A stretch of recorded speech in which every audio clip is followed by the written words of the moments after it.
дар ислом масъулияти шавҳар нисбати зан ҳам ҷанбаҳои молиявӣ ва ҳам ахлоқиро дар бар мегирад. Ин вазифаҳо ба таъсиси оилаи солим нигаронида шуданд, ки дар он ҳуқуқи ҳарду ҳамсар эҳтиром карда мешавад. Вазифаҳои асосии шавҳар дар ислом. Шавҳар ӯҳдадор аст, ки оиларо мувофиқи имкони молии худ ба тамоми чизҳои зарурӣ, манзил, хӯрок, либос ва дигар чизҳои зарурӣ таъмин намояд.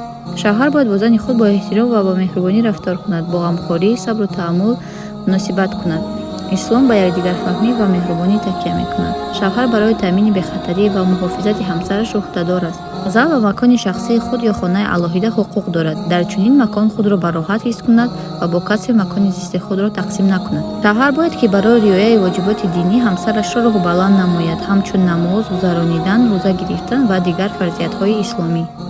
дар ислом бо сабру таҳаммул будан тавсия дода мешавад. шавҳар бояд, ки ба осонӣ мушкилиҳоро ҳал кунад ва дар муносибати зану шавҳарӣ худдорӣ нишон диҳад. фикрҳои худро нависед ва ба саҳифаи ман обуна шавед. То боздид.